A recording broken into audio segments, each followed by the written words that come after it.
podcast Saúde na Prática é uma realização do IEP, Instituto de Ensino, Pesquisa e Inovação da Liga contra o Câncer. Olá, bem-vindos a mais um episódio do Saúde na Prática, o podcast do Instituto de Ensino, Pesquisa e Inovação da Liga contra o Câncer. Meu nome é Francisco Hiroshima, médico oftalmologista e gerente de inovação do IEP.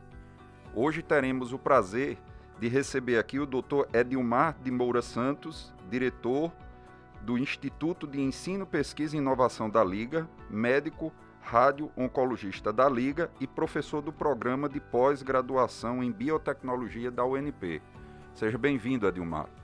Muito obrigado e espero que tenhamos aqui um momento muito legal.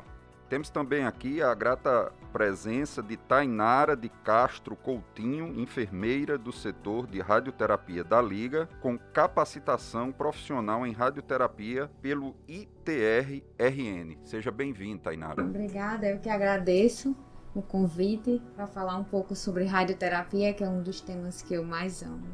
E esse tema tão instigante, né, radioterapia, eu estava vindo para cá pensando nesse tema, e ele está altamente em voga com o tema que a gente está falando hoje no Netflix, o filme Radioactive, né?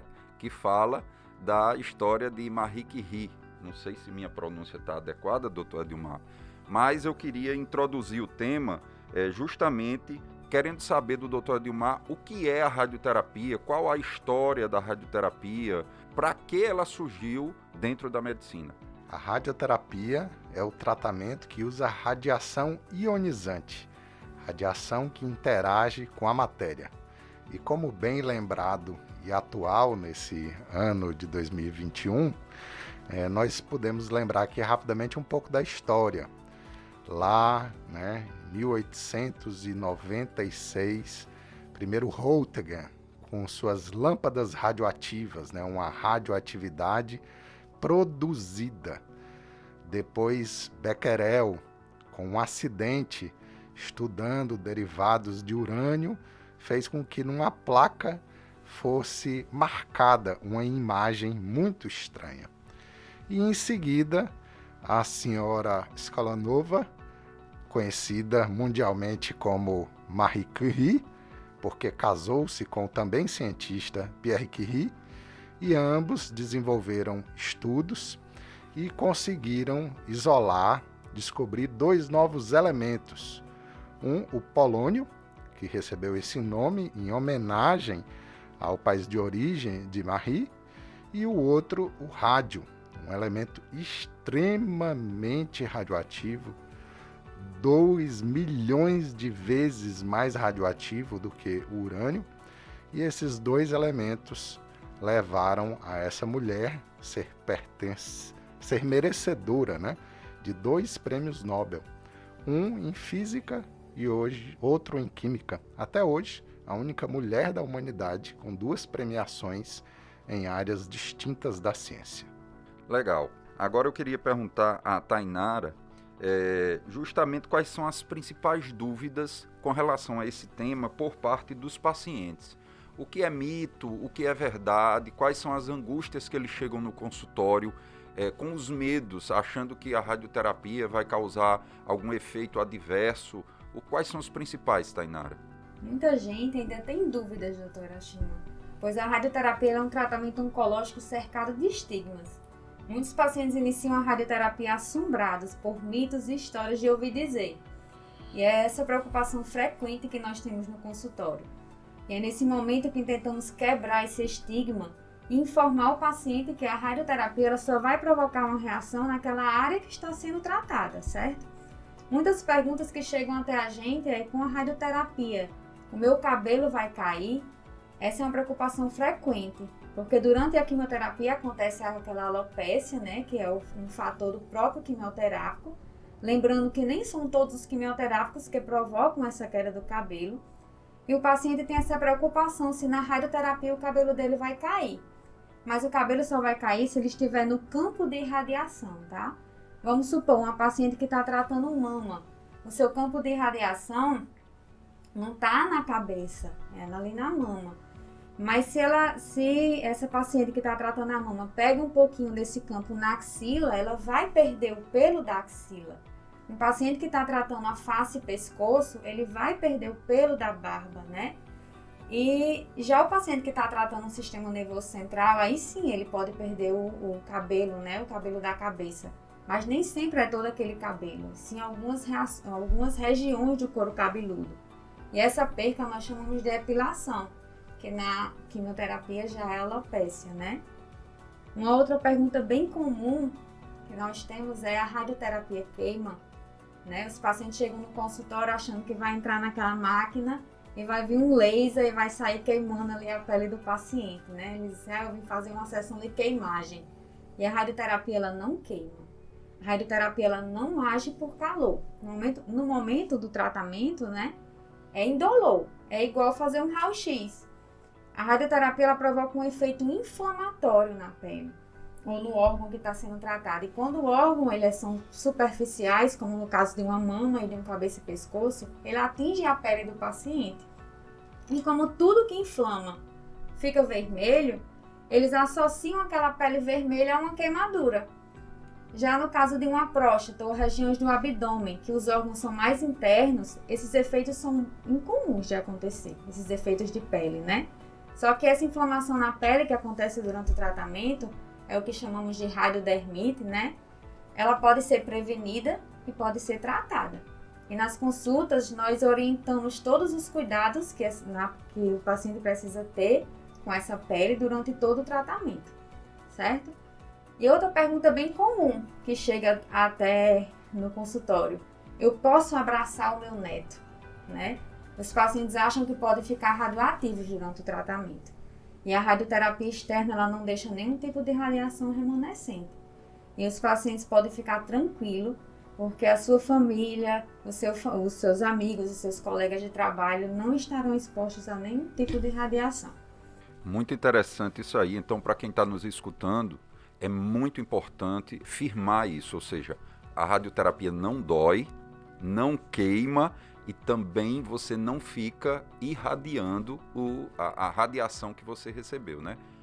Agora eu quero voltar à doutora Edilmar para perguntar de uma maneira bem simples, bem objetiva, como é que a radioterapia, né? Que a gente sabe que a radioterapia ela faz parte de um espectro, não é isso, Edilmar? De várias radiações. A luz que a gente vê é uma radiação, a radiação ultravioleta, que é invisível, também é uma radiação, e a radioterapia eu creio que seja a mesma coisa, não é isso, Edilmar? Isso mesmo. Nós temos 2 tipos de radiação ainda hoje utilizados no tratamento. A radiação produzida, né? Eu acelero elétrons e depois freio. E todo mundo lembra daquela frase, né? Que a energia ela se transforma.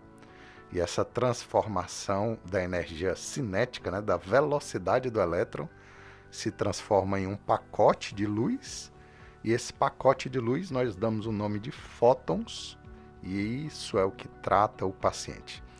O outro é a irradiação emitida diretamente ainda de um elemento radioativo. Hoje o mais utilizado é o irídio dentro do tratamento da braquiterapia. Nós temos lá uma pedrinha do tamanho de um grão de arroz que emite radiação e, usando as técnicas de hoje, realizamos o tratamento de diversos tumores, principalmente os tumores ginecológicos. O mecanismo de ação é bem simples. Seja essa irradiação produzida, seja a irradiação emitida por esse mineral, ela vai causar uma lesão, um dano, uma quebra na dupla hélice do DNA. Grande parte desses danos podem ser corrigidos, mas usando dose, usando fracionamentos, nós conseguimos chegar no dano letal, que a gente chama. A lesão que vai matar a célula com câncer. É assim que a gente observa a redução dos tumores e o desaparecimento quando isso ocorre. Resumindo, a base do funcionamento da radioterapia é danificar o DNA da célula doente. A célula normal também não é danificada? Sim, senão não teríamos efeitos colaterais. Mas a célula normal, ela preserva alguns mecanismos para corrigir esse dano antes de entrar na fase de divisão da célula, que a gente chama de mitose, né? E dessa maneira, nós conseguimos preservar mais tecido normal e danificar mais tecido anormal, que seria o câncer. Doutor Edilmar, ainda nesse assunto, quais seriam as principais indicações da radioterapia? Hoje, 60% dos pacientes com câncer vão passar pelo serviço de radioterapia, seja como tratamento exclusivo. Câncer de próstata no estádio inicial pode ser tratado só com rádio. Seja no tratamento neoadjuvante, que é aquele antes de uma cirurgia. Seja no tratamento adjuvante, eu opero o paciente e existe um risco da doença voltar grande o suficiente para justificar a radioterapia, seja para o tratamento da dor ou até nas urgências oncológicas. Então é um amplo espectro em que a radioterapia pode e ajuda os pacientes oncológicos hoje. E só para finalizar essa pergunta, lembrar que a radioterapia também é usada para alguns tumores benignos, como os meningiomas de sistema nervoso central, neurinomas de acústico, com outro objetivo, que é estacionar, parar o crescimento desses tumores. É muito importante isso, porque nem todo mundo está fazendo radioterapia está sendo acometido por uma doença maligna, né? Isso é importante que fique bem frisado.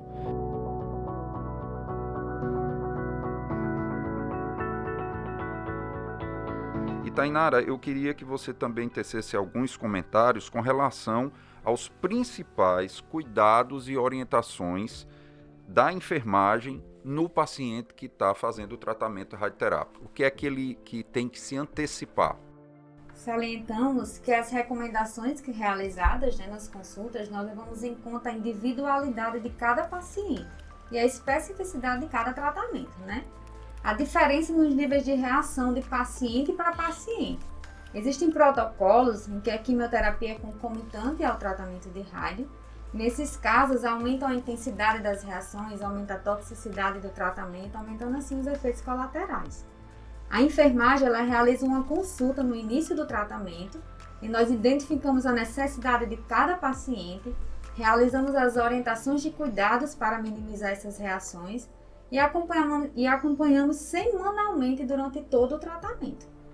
A radiodermite ela é um efeito adverso comum no tratamento de radioterapia, que é aquela alteração da pele, né, provocada pela rádio. Então, nós indicamos compressa com chazinho da camomila, em temperatura ambiente, tá? Prescrevemos cremes específicos para a área. E aqui na Liga, os pacientes eles recebem esse creme gratuitamente durante todo o tratamento de radioterapia. Orientamos também não expor a área tratada ao sol ou ao frio extremo. Tem pacientes que quando vê aquela pele quente devido à inflamação, eles gostam de fazer compressas com gelo, e isso não é indicado, tá? Pedimos também para não utilizar nenhum tipo de cosmético, de creme, de óleo, de pomada que não seja prescrito pela equipe da radioterapia. Como eu falei anteriormente, as regiões em que o alvo se encontra mais superficial, que é no caso de uma mama, de um cabeça e pescoço, as radiodermites ela vem acontecer com mais frequência, certo? E na consulta de enfermagem nós tiramos todas as dúvidas do paciente relacionadas ao tratamento, né? Orientamos os cuidados e já que em alguns casos os efeitos são inevitáveis, nosso objetivo é tentar minimizar esses efeitos e fazer com que o paciente entenda a importância desse cuidado e realize esse cuidado no seu dia a dia. Por isso que é importante esse acompanhamento da enfermagem durante todo o tratamento. Muito bom. Interessante essas orientações e saber que o acompanhamento dermatológico aí é muito importante nesse pós-radioterapia. E eu queria perguntar novamente a doutora Edilmar, como é que a gente pode avaliar hoje a evolução da radioterapia, um passado remoto, um passado recente e hoje.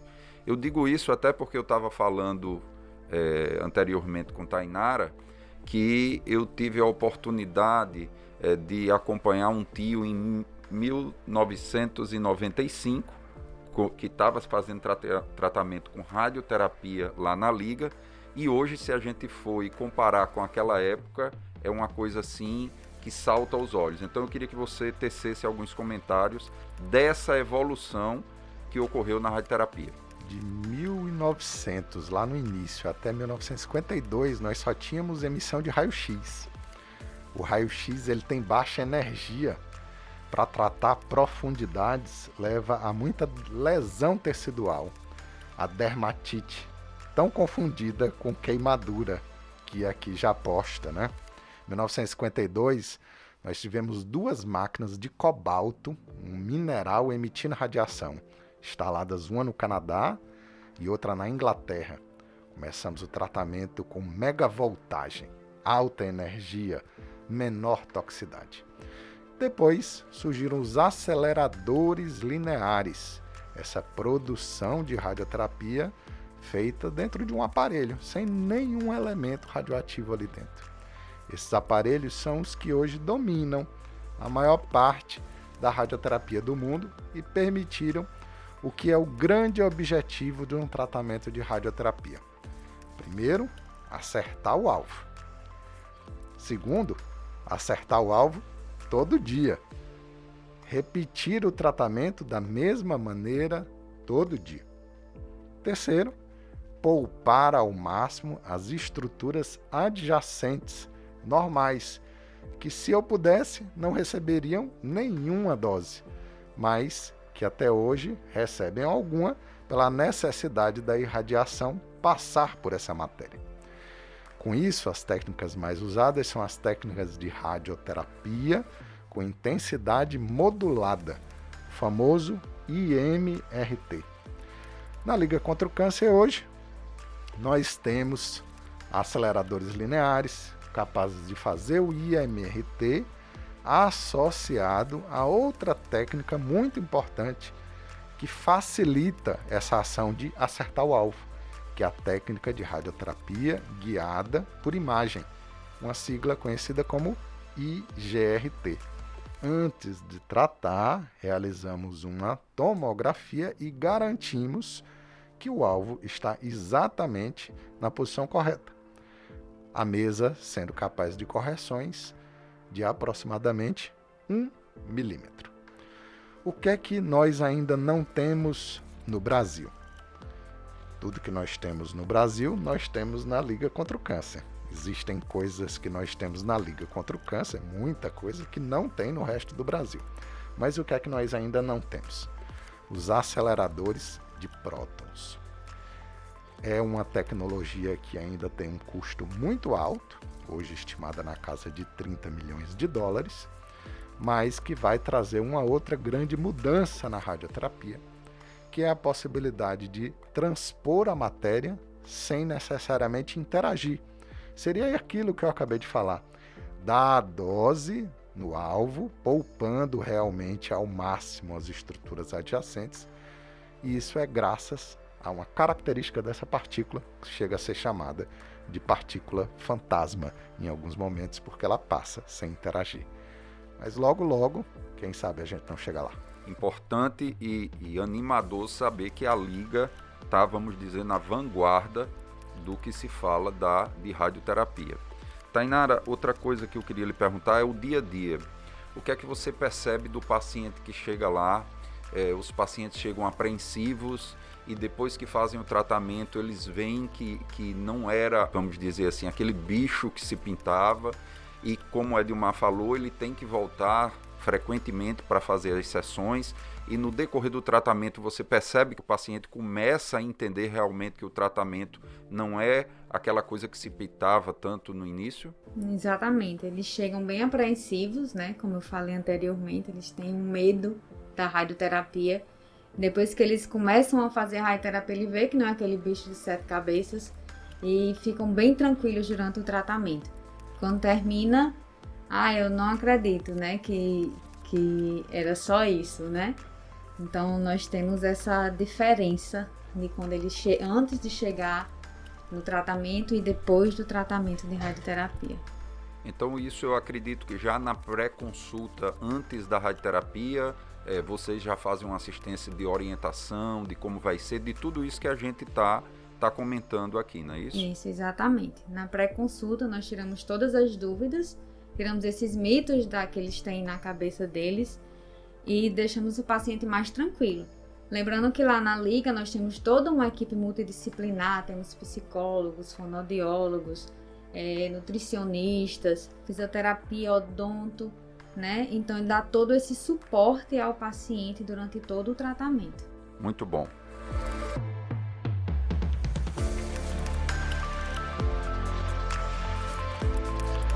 Doutor Edilmar, eu queria que falasse agora do aparelho Halcyon. O que é que esse aparelho nos traz de novidade e benefício para o paciente? O Halcyon é uma nova plataforma de radioterapia, absolutamente diferente de todos os outros aceleradores lineares produzidos até hoje. Nós temos o Halcyon E, que é a plataforma Halcyon mais avançada, o único Halcyon E do Brasil. O que é que tem de diferente? Lembra que eu acabei de falar da vantagem de se usar uma imagem para guiar o alvo? Em todos os outros aceleradores lineares, essa é uma opção. Eu, médico, vou escolher se naquele dia o paciente vai ou não usar a imagem para guiar meu alvo antes do tratamento. No Halcyon, essa não é uma opção.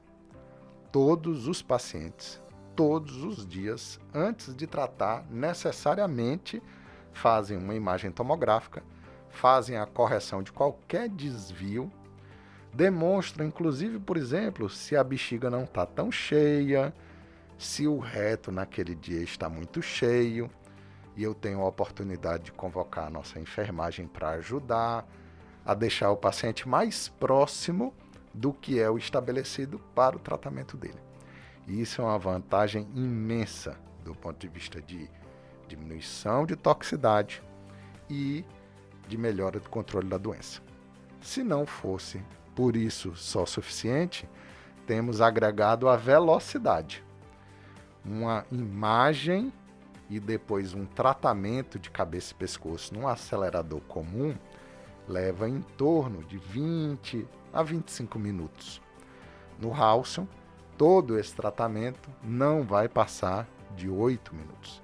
Isso agrega conforto e também maior capacidade do paciente se manter quietinho lá, cooperando durante todo o tratamento, porque ele vai precisar ficar parado lá menos tempo. Ou seja, é uma plataforma diferenciada, um aparelho diferenciado dentro do nosso estado do Rio Grande do Norte.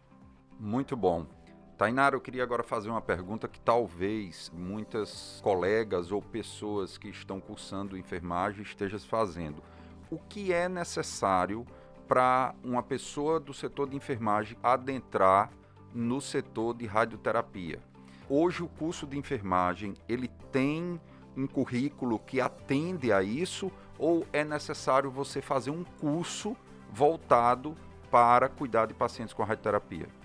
Então, na faculdade ainda não tem uma cadeira de radioterapia, né? De falar muito leve na faculdade sobre o rádio. Então, tem sim que fazer cursos, né? Para poder atuar no setor de rádio e estudar, né? Precisamos estudar para entender o que é a radioterapia, para podermos orientar os nossos pacientes. Ok. E também, ainda estando nesse mesmo tema, eu queria passar também a mesma pergunta para o Dr. Edilmar, já que a radioterapia a gente trata de uma radiação tão potente, qual seria a formação de um médico hoje que precisa estar apto para lidar com esse tipo de energia? Ou seja, qual é a formação que ele precisa, fora da área, além da medicina? E também eu queria que você citasse quais são os outros profissionais que estão envolvidos até um paciente entrar na liga, fazer o seu tratamento e se curar com a radioterapia. Nós estamos aqui hoje, né, nessa ação do Instituto de Ensino, Pesquisa e Inovação da Liga contra o Câncer, que inclusive tem cursos de pós-graduação em enfermagem oncológica, grande fonte de formação para esses profissionais da área de enfermagem que adentrem na oncologia. Oncologia, a especialidade da área da saúde que mais cresce, a demanda que mais vai crescer nos próximos 20 anos dentro da nossa saúde pública. O profissional da área médica, ele precisa fazer o curso de medicina e depois uma residência de 4 anos. 4 anos de radioterapia. Formado com 4 anos, realiza a prova de título superior em radioterapia pela Sociedade Brasileira de Radioterapia e pela Comissão Nacional de Energia Nuclear. Essa titulação da Comissão Nacional é a que nos dá o direito legal de coordenar um serviço de radioterapia e de adquirir elementos radioativos segundo a lei brasileira. Mas para tratar câncer, só médico ou só enfermeira não dá certo. É toda essa equipe multiprofissional, cada um fazendo a sua parte.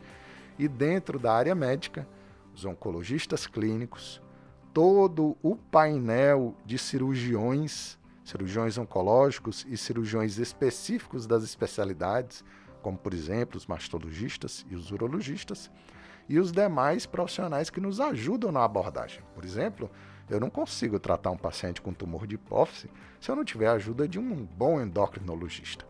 Ou seja, é uma grande equipe em busca do que é a alma desse hospital, que é tentar, lutar, guerrear para entregar o nosso melhor sempre. Então a gente vê que, por se tratar de uma terapia que envolve várias áreas, a gente tem que ter uma equipe formada por físicos, por médicos, enfermeiros, né? E uma equipe toda multidisciplinar para poder dar assistência a esse paciente. Só para os nossos ouvintes ter uma ideia, a Liga hoje consegue atender por dia, em média, quantos pacientes mais ou menos no tratamento de radioterapia? Hoje nós tratamos cerca de 200 pacientes por dia. Temos uma capacidade instalada para tratarmos até 350 pacientes por dia. Isso é uma felicidade, porque nós não temos fila de espera e isso é uma infeliz exceção no nosso país, onde a fila de espera para tratamento de radioterapia gira em torno de 3 a 6 meses. Isso é um dado, ao mesmo tempo, animador para a gente do Estado, que conta com a Liga, e também desanimador para o resto do país, em que uma pessoa que está esperando um tratamento contra o câncer tem que esperar 6 meses para poder ter acesso ao seu tratamento.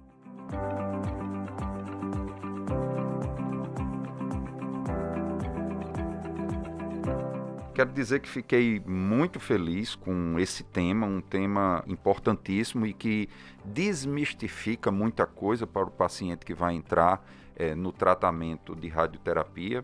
E queria aqui agradecer a presença de Tainara e de Dr. Adilmar e deixar o microfone aberto para suas últimas considerações, Tainara, e depois para Dr. Adilmar. Eu só tenho a agradecer o convite, de estar aqui falando sobre esse tema. Também, Tainara, agradeço a você por estar aqui, ter dado essa rica explanação que vai ajudar com certeza na grandeza desse podcast.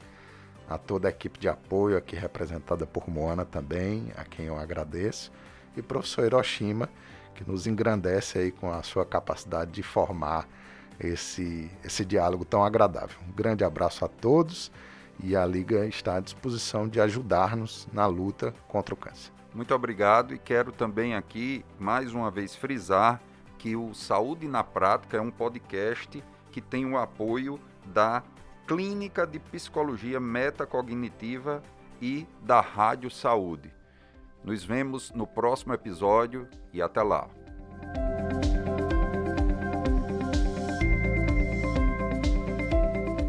Esse podcast é produzido pelo IEP, o Instituto de Ensino, Pesquisa e Inovação da Liga contra o Câncer, que é referência no estado do Rio Grande do Norte, além de ofertar cursos de capacitação, pós-graduação e cursos livres, oferece ainda visitas técnicas, estágios curriculares e programas de residência.